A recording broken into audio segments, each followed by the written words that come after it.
وقفے کے بعد گفتگو میں دوبارہ خوش آمدید۔ روبینہ خالد صاحبہ، اگر غیر قانونی اسلحہ پورے پاکستان سے ختم کر دیا جائے کچھ نہ کچھ مسئلہ تو حل ہوگا، کافی حد تک حل ہو جائے گا۔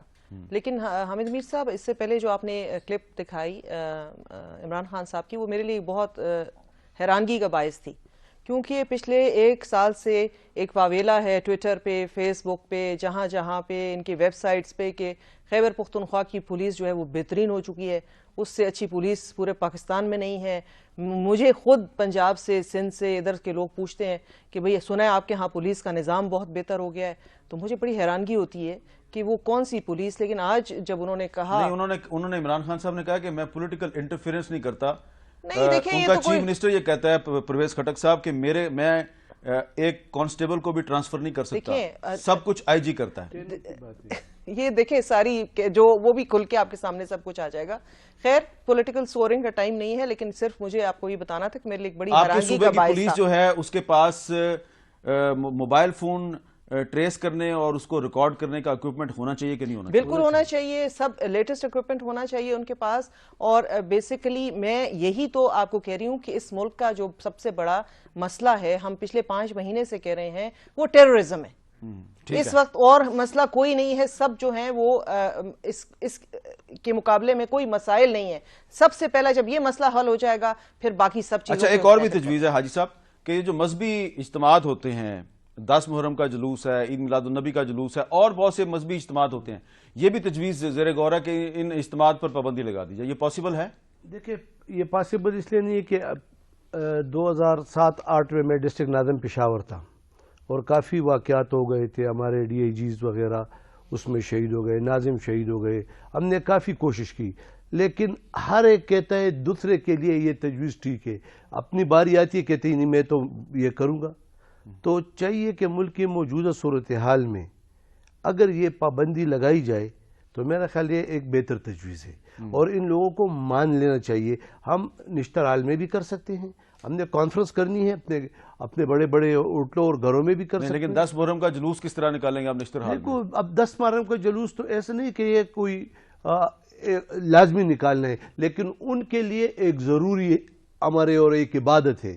تو یہ تو اس طرح کہ ان کے ساتھ بیٹھ کے تمام یہ جتنے بھی سٹیک ہولڈر ہیں، حکومت ان کو بلا کے، وزیر اعظم صاحب ان کو بلا کے ان کی بھی سنیں۔ پاسبل ہے جی روبینہ صاحب؟ مجھے بتائیں آپ کیا کیا بند کریں گے؟ اسکول بند کریں گے، اجتماعات بند کریں گے، سب مطلب ہر چیز ہم نے بند کرنی ہے، ان کو کون بند کرے گا؟ اچھا، ایک چیز ہے نا جی عباس افریدی صاحب، آرٹیکل 256 ہے ہمارے کانسٹیٹیوشن میں، چھوٹا سا آرٹیکل ہے، وہ کہتا ہے کہ پاکستان میں صرف فوج ہے جو ہے اس کا کام ہے پاکستان کا دفاع کرنا، کوئی پرائیویٹ ملیشیا نہیں ہونی چاہیے، کسی تنظیم کے پاس یہ حق نہیں ہے، پرائیویٹ تنظیم کے پاس، کہ اس کے پاس بندوق ہو اور وہ کہے کہ جی میں پاکستان کا دفاع کر رہی ہوں۔ اس پر تو عمل درآمد کر سکتے ہیں آپ؟ یہ اگر اسٹیٹ یہ بھی نہیں کر سکتی، اگر ہم ایک سم بھی نہیں روک سکتے، اگر ہم کہیں جلوسوں وغیرہ کو ناممکن باتوں کو اس میں بحث میں لے آئے جو ہو نہیں سکتا، جو آپ نے کہا ہو سکتا کہ نہیں ہو سکتا، مذہبی جلوسوں پر پابندی نہیں ہو سکتی، آپ پھر بولیں سیاسی پارٹی بھی جلوس نہیں نکالیں گی، جلسہ بھی نہیں کریں گی، ایک ہی بات ہے، سب ایک ہی چیز ہے۔ اچھا بتائیں، وہ 2 چیزیں بتا دیں جن پر عمل درآمد ہو سکتا ہے۔ میرے خیال عمل درآمد ہر اس بات جیسے سم ہے اس پہ عمل درآمد ہو سکتا ہے، ملیشیا ختم کرنا ہے اس پہ عمل درآمد ہو سکتا ہے۔ ہمارے آج جو میں اور آپ بیٹھے ہوئے ہیں کہ یہ دھماکے کے بعد اس طرح بہت سے دھماکے پھیلے ہوئے، سارے سیاسی لیڈر جو ہیں میرے ساتھ جو بیٹھے ہوئے ہیں سب پہ حملے ہو چکے، اکٹھے نہیں ہوئے، آرمی پہ حملے ہوئے، اکٹھے نہیں ہوئے، آج ہمارے بچوں پہ ہوئے، ہم بیٹھے اور آپ بیٹھے۔ اگر آج بھی ہم نے یہ وقت ضائع کر دیا نا اس باتوں میں، اور ہم نے عملاً، جس کو کہتے عملاً، میں ایک سوال سارے قوم سے پوچھتا ہوں، یہ 1 کروڑ بلوچستان سے زیادہ آبادی جو فاٹا میں ہے، اس کا روزگار کا کسی کو پتہ ہے؟ اس کی تعلیم کا کسی کو پتہ ہے؟ وہاں ہوتا کیا ہے؟ ان کا روزگار کیا ہے؟ اگر آپ ایک نظام اس ملک میں اپنے پرائرٹیز کو ٹھیک نہیں کریں گے کہ پورا ملک پاکستان جب الیکشن آدمی جیتا ہے تو وہ پورے ملک کے لیے ایک، جیسے میں کیبنٹ منسٹر ہوں، فیڈرل کیبنٹ، میں پورے ملک کا فیڈرل منسٹر ہوں، تو اگر میں پورے ملک کے اکانومی، پورے ملک کے لوگوں کو نہیں دیکھوں گا کہ ان کے لیے کیا ہونا چاہیے، کون سے اصلاحات ہونی، تو میرے خیال ملک جو ہے، اگر آپ کی اس انگلی کو چوٹ لگے گی، کینسر آئے گا، اگر آپ اس کا علاج نہیں کریں گے تو یہ جسم تک آئے گا۔ ابھی ایک اور چیز ہے جی، ہم یہ بات کر رہے ہیں کہ وہ کون سے اقدامات ہیں جن پہ کہ اگر عمل درآمد کیا جائے تو دہشت گردی کم ہو سکتی ہے، اور ہم ان اقدامات کا ذکر کر رہے ہیں جن پہ عمل درآمد ممکن ہے. عمران خان صاحب نے کل کی پریس کانفرنس میں ایک اور تجویز دیا، کیا اس پہ عمل درآمد ممکن ہے؟ پہلے سن لیجئے، پھر میں پوچھتا ہوں اپنے مہمانوں سے. افغان ریفیوجیز کے اوپر جو انلیگل ہے اور وہ چیف منسٹر صاحب کہتے ہیں 5 لاکھ ہیں، ان کو فوری طور پہ واپس بھیجا جائے. روبینہ خالد صاحبہ، 5 لاکھ غیر قانونی مہاجرین، ویسے کل تعداد تو 25-30 لاکھ کے قریب ہے، لیکن وہ رجسٹرڈ ہیں. جو نان رجسٹرڈ انلیگل افغان مہاجرین ہیں 5 لاکھ، وہ واپس چلے جائیں گے؟ اگر نہیں بھی جائیں گے تو ہمیں کوشش تو کرنی چاہیے کم از کم کہ ایک سٹارٹ تو ہو جائے. Is it possible? اتنا آسان نہیں ہوگا، کیونکہ دیکھیں ان کی یہ تیسری یا چوتھی جنریشن ہے اب یہاں پر، اور وہ بالکل اس معاشرے کے اندر ایسے رچ بس گئے ہیں. میں آپ سے تھوڑا اس پہ بحث کرنا چاہتا ہوں. جلوزئی کیمپ میں بہت بڑی تعداد تھی افغان مہاجرین کی. حکومت نے کہا ہم یہ جلوزئی کیمپ بند کریں، سارے چلے گئے، تو یہ کیوں نہیں جائیں گے؟ نہیں دیکھیں وہ جائیں گے ضرور، لیکن یہ گارنٹی کون دے گا کہ وہ واپس اپنے ملک جائیں جی گے؟ حاجی صاحب آپ بتائیں. اس کے لیے دیکھیں ایک بہت بڑے سوچ کی ضرورت ہے. میرے خیال میں اگر افغانستان کی حکومت، پاکستان کی حکومت اور جو بیرونی دنیا ان ریفیوجیز کو امداد دیتی ہے کہ وہ یہ جو ریفیوجیز ہے پاکستان میں، یہ شہری علاقوں میں ان کی رہائش ہے، اور ان کے بچے پیدا ہو گئے اور ان کے بچے پیدا ہو گئے 30 سال میں، اور یہاں پڑھے لکھے ہیں، اب وہ ان گاؤں میں نہیں جائیں گے. تو اگر یہ حکومت پاکستان اور افغان گورنمنٹ مل کر ان کو شہری علاقے میں ایک اس طرح بستیاں، جس طرح بیریا ٹون ہے اس طرح، اور ان کو پلاٹ دے دی اور وہ لوگ ان کو امداد کرے بیرونی دنیا، تو میرا خیال، اور ان کو بالآخر جانا ہے 5 لاکھ نہیں، یہ 25 لاکھ بالآخر ان کو جانا ہے. جب جانا ہے تو ان کے لیے سر کی جگہ اور اس طرح وہ سہولیات مہیا کرے جو کہ بین الاقوامی. دوسرا آپشن یہ ہے کہ یہ جو 5 لاکھ انلیگل نان رجسٹرڈ افغان مہاجرین ہیں ان کی رجسٹریشن ہو جائے. یہ سب سے میرا خیال میں کیوں جی عباس افریدی صاحب؟ سب سے آسان حل یہ ہے کہ ان کی رجسٹریشن ہو جائے، ان کو ایک اپنے اس کے برابر لے آیا جائے کہ پتہ ہو کہ کیا موومنٹ ہے کیا نہیں. یہ سب سے آسان کام ہے جس میں ٹائم نہیں لگ سکتا ان کی رجسٹریشن کروانے میں. لیکن بات پھر ادھر ہی میں آ جاؤں گا کہ کرنے میں کہ کچھ تو ہم سٹارٹ کریں گے تو کچھ ہوگا نا. بھائی آپ فیڈرل منسٹر ہیں نا، بتائیں نا کیا کام کر سکتے ہیں آپ؟ ہم تو کوئی کام نہیں کر رہے، کچھ بھی نہیں کر رہے آپ، تو آپ منسٹر کیوں ہیں بھائی؟ میں منسٹر آیا ہوں ادھر کہ خالی لڑنے کے لیے، جھگڑنے کے لیے کہ یہ غلط ہو رہا ہے اس کو ٹھیک کرو، خدا کے لیے، خدا کے لیے، یہ میری بات سنیں، خدا کے لیے نظام ٹھیک کرو. اور ملک میں جو 68 سال میں باتوں پہ، ایک منٹ یہ صحیح ہے، ایک منٹ، یہ بندہ صحیح باتیں کر رہا ہے یا غلط باتیں کر رہا ہے؟ گزار لی ہم نے. ٹھیک تو ہے کافی حد تک، صحیح کہہ رہا ہے جی صحیح کہہ رہا ہے. دیکھیں میں آپ کو بتاتی ہوں، دیکھیں اگر یہ صحیح کہہ رہا ہے تو پھر اس کا مطلب ہے پارلیمنٹ میں یونٹی نہیں ہے. نہیں، پارلیمنٹ میں یونٹی ضرور ہے اس مسئلے پہ، تو ابھی تک تو ہے، لیکن جو ٹائم گزرتا جائے گا شاید نہ رہے. حاجی صاحب دیکھیں پارلیمنٹ میں یونٹی ہے، لیکن آپ نے سوال کیا کہ کون سے کام ہو سکتے ہیں جس سے دہشت گردی کا اس میں کمی آ سکے. میرے خیال میں سب سے پہلے حکومت یہ 5 منٹ میں کر سکتے کہ سم بند کرے اور ہر ایک کو کہے کہ جائے فنگر پرنٹ لگائیں. تو یہ سم کیوں نہیں بند کرتی گورنمنٹ؟ دیکھیں ناجائز سم کیوں نہیں بند کرتی؟ میں فیڈرل منسٹر سے ملا، دیکھو ہاں. میں ایز اے وفد کے ساتھ فیڈرل منسٹر جو ہماری لیڈیز ہے اس سے ملا. اس نے اس طرح بے بسی کا اظہار کیا کہ وہ لوگ تو میرا فون کال نہیں سنتے. کون لوگ؟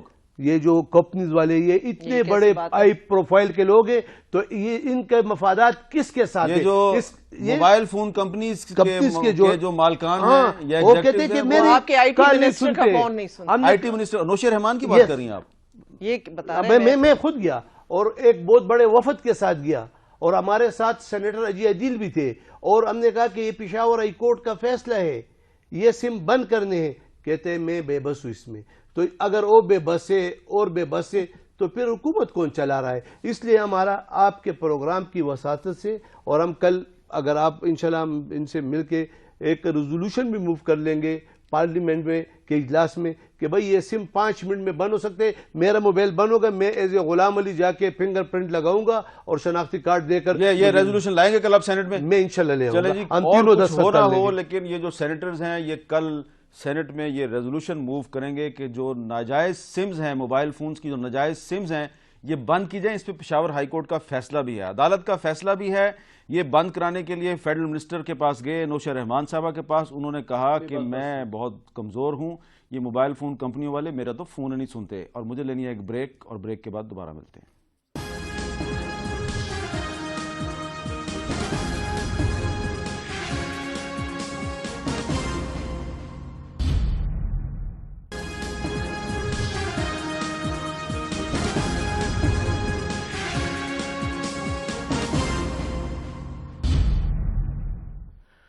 وقفے کے بعد کیپٹل ٹاک میں دوبارہ خوش آمدید. آج ہم بات کر رہے ہیں کہ جو ہمارے پارلیمنٹیرینز ہیں جو کمیٹی پہ کمیٹی بنا رہے ہیں اور ایک نئی کمیٹی بنائی ہے, یہ کمیٹی جس پلان آف ایکشن کی بات کر رہی ہے, اس پلان آف ایکشن میں ایسے کون سے نکات شامل کیے جائیں جن پہ عمل درآمد ہو سکتا ہے. خدارہ ایسے نکات شامل نہ کریں جن پہ عمل درآمد نہیں ہو سکتا. اچھا, ہم نے کافی سارے معاملات پہ بات کی ہے. عباس افریدی صاحب, آپ کا تعلق ایف آر کوہاٹ سے ہے, آپ قبائلی علاقے سے تعلق رکھتے ہیں. قبائلی علاقے میں کیا ہونا چاہیے کہ قبائلی علاقہ پاکستان کے ساتھ انٹیگریٹ ہو جائے؟ میرے خیال سب سے پہلے جو ہے ان تجاویز میں یہ تجویز ہونی چاہیے کہ وہاں ایک ریفرینڈم ہو جائے کہ وہ جو بھی نظام چاہتے ہیں, صوبے کے ساتھ مرج ہونا چاہتے ہیں, کونسل بنانا چاہتے ہیں, الگ صوبہ جو بھی ہے وہ کر کے جو ایک ویکیوم جو ہے 30-40 ہزار لوگوں کو دیا گیا ہے, جس پہ رحم و کرم پہ 1 کروڑ آبادی کو چھوڑا گیا, تو وہاں ایک نظام آئے گا. ایک تو یہ ویکیوم ختم ہو جائے گا, امریکہ سے لے کے پاکستان کا ایک سلوگن بنا ہوا ہے ٹیررزم کا, یہ ختم ہو جائے گا. تو اس کے بعد ہم اگر باقی پاکستان میں اصلاحات کریں گے تو ہم کنٹرول کر لیں گے. اگر ہم مخلص ہیں تو سٹارٹ وہاں سے لے دینے چاہیے, اور یہ تجویز پہلے تجویز ہونی چاہیے. اس سے اگر شروعات ہوں گے تو باقی میرے خیال سارے ملک میں کنٹرول کرنا آسان ہوگا. جی روبینہ خالد. دیکھیں, فاٹا ریفارمز کے حوالے سے پچھلی جو گورنمنٹ تھی اس میں کافی کام ہوا ہے, آلموسٹ ختم ہو چکا ہے. جو تجاویز تھیں وہ فائنل ہو چکی ہیں, وہ فوراً سے پیشتر فاٹا ریفارمز جو ہیں وہ نافذ کیے جائیں, تو اس سے بھی کافی حد تک آپ کی جو مسائل ہیں وہ حل ہو سکتے ہیں. مین چیز کیا ہے فاٹا ریفارمز کی؟ یہ تو سب سے بڑا ان کا یہ ہے کہ ان کو جو رائٹ ان کا بنتا ہے, جس طرح سے مطلب وہ تو شہری آپ ان کو کنسیڈر نہیں کرتے نا, وہ تو جس طریقے سے پاکستان کا جو کانسٹیٹیوشن ہے اس کی ریٹ فاٹا تک ایکسٹینڈ کی جائے. جی کی جائے, بالکل. جی حاجی صاحب. میں تو کہتا ہوں کہ فاٹا میں سب سے پہلے روزگار کے مواقع ان کو دیے جائیں, تاکہ وہ جب بے روزگار ہے تو وہاں پر ان کو اگر 15,000 روپے بندوق اٹھانے کے ملتے ہیں اور ادھر 8,000 روپے روزگار کے نہیں ملتے. اور سب سے پہلے پاکستان اور FBR جو ہے وہ فاٹا کا دشمن ہے. فاٹا میں آئین پاکستان میں یہ لکھا ہے کہ وہاں پہ سیل ٹیکس نہیں ہوگا. FBR نے وہاں پہ جتنے کارخانے سیل ٹیکس کو کنورٹ کر کے سینٹرل ایکسائز ڈیوٹی میں لاگو کر دیا, وہاں 2,000 لوگ جو 6 کارخانوں میں روزگار پڑتے وہ نکل گئے اور کارخانے بک گئے اسکریپ میں. اب 2 کارخانے ہیں. Peshawar high court chief justice Nasir ul Mulk, جب پشاور ہائی کورٹ کا چیف جسٹس تھا 2005 میں, اس نے ایک فیصلہ کیا. اب 14 مئی میں تقریباً اب کنٹیم میں فیصلہ ہوا کہ بھائی اس 2 کارخانوں کو یہ جب مال لائے گا اور جب فاٹا میں پہنچ جائے گا اس کو اپنے سیل ٹیکس ریفنڈ کرنا ہے. کوئی نہیں کر رہا ہے, CBR ماننے کو تیار نہیں ہے. یہ بھی ایک آپ نے ہم نے جتنی گفتگو کی ہم نے ساری جو ہے یہ بلیم گیم ساری فاٹا پہ کر دی. ہماری جو گڈ اور بیڈ طالبان اور جو باقی پاکستان کے اندر یہ عناصر ہیں, یہ نہیں ہے کہ صرف ادھر ہی کریں گے تو سب کچھ ٹھیک ہو جائے گا. وہاں بھی حکومت کو ایکشن لینا پڑے گا. آپ کراچی دیکھ لیں, پنجاب دیکھ لیں, ہر جگہ ہے, کہاں نہیں ہے. آپ کے محلے میں ہے, آپ کی گلیوں میں ہے, آپ کے قصبوں میں ہے. تو کیوں یہ اتنے کیوں پھیل گئے ہیں؟ تو اس لیے پھیل گئے کیونکہ آپ نے بر وقت اقدامات نہیں کیے. کیا اس کی وجہ یہ نہیں ہے کہ آپ کا ایجوکیشن سسٹم ٹھیک نہیں ہے؟ ایجوکیشن سے آپ کی کافی ساری چیزیں ٹھیک نہیں ہیں. آپ کو اپنی مساجد کو ریکلیم کرنا پڑے گا. میں انتظار کر رہا تھا کہ آپ ایجوکیشن سسٹم کی بھی بات کریں. جی, آپ اس کے اندر کیریکولم ریفارمز ہیں. 3 آپ کے سسٹم ہے, ایک مدرسوں کا نظام ہے, ایک اردو میڈیم ہے, ایک انگلش میڈیم ہے. تو آپ کا ایجوکیشن سسٹم تو پاکستان کو تقسیم کرتا ہے, یونائٹ تو نہیں کرتا. تو یہ ایک سسٹم ہونا چاہیے کہ نہیں ہونا چاہیے؟ بالکل ہونا چاہیے. یہ بات آپ کو سب سے پہلے کرنی اور چاہیے. نیشنل کریکولم ہونا چاہیے. ہمارا سارا سسٹم ہر جگہ میں ایسے ہی جو ہمیں ڈیوائیڈ کرتا ہے, ایسا سسٹم کسی جگہ بھی نہیں جو یونائٹ کرتا ہے. لیڈرشپ بھی جو ہے ہماری وہ بھی جو ہے ڈیوائیڈ کرتی, یونائٹ نہیں کرتی. لیڈرشپ دنیا میں جو ہوتی ہے وہ ایسی پالیسیز لاتی ہے جس سے قوم بنتی ہے, ڈیوائیڈ نہیں ہوتی. یہ کس لیڈر کی طرف اشارہ ہے آپ کا جو قوم کو سارے آپ مجھے نام لے دیں. آپ آج کی میں ادھر جواب دیتا ہوں, گورنمنٹ دیکھیں, آج کی گورنمنٹ دیکھیں, کدھر ہی